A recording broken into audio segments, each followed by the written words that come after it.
We are also tracking two major storms tonight. One of them in the east threatened those parade balloons here in New York City. Take a look. Heavy wind ripping a hole in Ronald McDonald, taking it out of service. The Nutcracker knocking one of its Wranglers to the ground. And now that second powerful storm slamming the west. Firefighters on an icy road in Utah, rescuing people whose SUV had gone down a hill. And on I-25 in Colorado, icy conditions flipped this charter bus upside down. The storm is now moving east, threatening travel just as millions of Americans return home. Here's ABC's Rob Marciano. Tonight, high winds nearly grounding those famous balloons at the Macy's Thanksgiving Day Parade. Handlers struggling to keep some of them under control. Gust shoving the Nutcracker balloon, knocking this person to the ground. The wind tearing a hole in the Ronald McDonald balloon, causing it to partially deflate, officials pulling it off the route. And on the backside of this storm, first responders in Utah racing to rescue 3 people in an SUV that rolled at least 30 feet down an embankment in heavy snow Wednesday. And in Colorado, a bus with some 45 people on board overturning on I-25 south of Pueblo. Roads icy in the area, at least one life-threatening injury. Part of a second storm now slamming the west. In Southern California, tow trucks pulling stranded big rigs out of the snow. I-5 north of Los Angeles shut down for hours.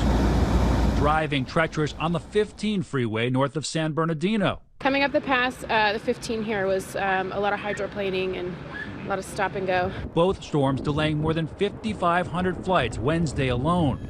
Fears of significant travel headaches for millions heading home with the busiest air travel day of the year looming.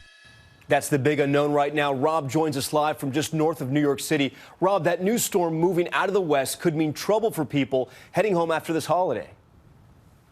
I think so, Tom. It's really starting to expand this as the storm in the east starts to calm the winds down just a little bit. On the satellite picture, you see just how much these bookend the country, and we even had a little bit of rain and snow in the middle to boot. Alerts, new ones have been posted, including a blizzard warning for parts of Wyoming and the Dakotas, and storm warnings of the winter variety in SoCal, with that core of the low still sits over Santa Barbara. But it will be on the move tonight, so the heavy rain will move into Las Vegas and Phoenix, more heavy snow in the Colorado Rockies, and then it emerges into the high plains where those blizzard conditions are expected tomorrow night into Saturday. Heavy rain crossing the Mississippi and Missouri River valleys, maybe some strong storms during the day on Saturday. In the deep south, still blizzard conditions in the upper Midwest. And then the leading edge of this precip during the day on Sunday hits some colder air in the northeast. So Pennsylvania, New York, and parts of New England at least will start off as an icy mix, making for dicey travel there. And yet another storm on Sunday getting into the mix for next week. Tom? All right, Rob, we know you and your team will be tracking both those storms. Rob, thank you. Hi, everyone. George Stephanopoulos here. Thanks for checking out the ABC News YouTube channel. If you'd like to get more videos, show highlights, and watch live event coverage, click on the right over here to subscribe to our channel. And don't forget to download the ABC News app for breaking news alerts. Thanks for watching.